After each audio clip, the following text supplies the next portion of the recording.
ನಮಸ್ಕಾರ. ದಿನಕ್ಕೊಂದು ಮಾತಿಗೆ ಸ್ವಾಗತ. ಯಾರಾದ್ರೂ ನಮ್ಮ ಜೀವನದಲ್ಲಿ ಹುಳಿ ಹಿಂಡಿದ್ರೆ ತುಂಬಾನೇ ನೋವಾಗುತ್ತಲ್ಲ, ಅದಕ್ಕೆ ಸಂಬಂಧಿಸಿದ ಒಂದು ಚಿಕ್ಕ ಕತೆ. ಹಾಲು ಒಂದ್ಸಲ ದೇವರಲ್ಲಿ ಕೇಳತ್ತಂತೆ, ನಾನು ಎಷ್ಟು ಚೆನ್ನಾಗಿರ್ತೀನಿ, ಆದ್ರೂ ಈ ಜನ ನನ್ನ ಹುಳಿ ಹಿಂಡಿ ಬಿಡ್ತಾರಲ್ಲ ಯಾಕೆ ಅಂತ ಕೇಳತ್ತಂತೆ. ಆಗ ದೇವ್ರು ಹೇಳ್ತಾನಂತೆ, ಏನಾದ್ರೂ ಕೂಡ ಒಳ್ಳೇದಕ್ಕೆ ಅಂತಾರಲ್ಲ, ಜನ ನಿನಗೆ ಹುಳಿ ಹಿಂಡ್ತಾರಂದ್ರೂ ಕೂಡ ಅದು ಒಳ್ಳೇದೇ. ಹುಳಿ ಹಿಂಡಿದ್ಮೇಲೆ ನೀನ್ ಗಟ್ಟಿಯಾಗಿ ಮೊಸರಾಗ್ತೀಯ, ಅವಾಗ ಅದ್ರ ಮೇಲೆ ಕೆನೆ ಎಲ್ಲ ತೆಗಿತಾರೆ. ಕೆನೆ ತೆಗೆದು ಕಡಿದು ಮಜ್ಜಿಗೆ ಮಾಡ್ತಾರೆ, ಅದರಲ್ಲಿ ಬೆಣ್ಣೆ ಬರುತ್ತೆ.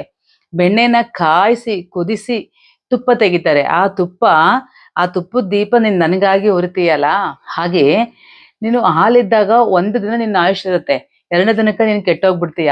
ಅದೇ ಮೊಸರಾಯ್ತಂದ್ರೆ 2 ರಿಂದ 3 ದಿನದವರೆಗೂ ಇರುತ್ತೆ. ಅದೇ ನೀನ್ ಕಡಿದು ಬೆಣ್ಣೆ ತೆಗೆದ್ರೆ 1 ವಾರ 15 ದಿನದವರೆಗೂ ನಿನ್ ಬಾಳಿಕೆ ಬರುತ್ತೆ. ತುಪ್ಪ ಮಾಡಿಟ್ರೆ ವರ್ಷಾನ್ಗಟ್ಲೆ ಇಟ್ಟರು ಕೂಡ ತುಪ್ಪ ಬಾಳಿಕೆ ಬರುತ್ತಲ್ಲ, ಹಾಗೆ ನಿಜ ಅಲ್ಲ ಸ್ನೇಹಿತರೆ. ತುಪ್ಪಕ್ಕೆ ಹೇಗಾಯ್ತೋ ಹಾಗೆ ಕೆಲವೊಂದ್ಸರಿ ನಮ್ ಜೀವನದಲ್ಲಿ ಕೂಡ ಆಗಿರುತ್ತೆ. ಜನ ನಮ್ಗೆ ಹುಳಿ ಹಿಂಡಿದಾಗ ತುಂಬಾನೇ ನೋವಾಗುತ್ತೆ. ನಮ್ ಜೀವನದಲ್ಲಿ ಏನೇ ಕಷ್ಟಗಳು ಬರ್ಲಿ, ಯಾರೇ ಹುಳಿ ಹಿಂಡ್ಲಿ, ಅವೆಲ್ಲ ತಡ್ಕೊಂಡ್ರೆ ನಾವೇ ಒಂದೊಂದ್ ದಿನ ದೀರ್ಘವಾಗಿ ಬಾಳ್ತೀವಿ ಅಂತ ಹೇಳ್ತಾ ಇವತ್ತಿನ ಮಾತನ್ನ ಮುಗಿಸ್ತಾ ಇದ್ದೀನಿ. ಮತ್ತೆ ಮುಂದಿನ ಮಾತಿನೊಂದಿಗೆ ನಿಮ್ಗೆ ಸಿಗ್ತೀನಿ.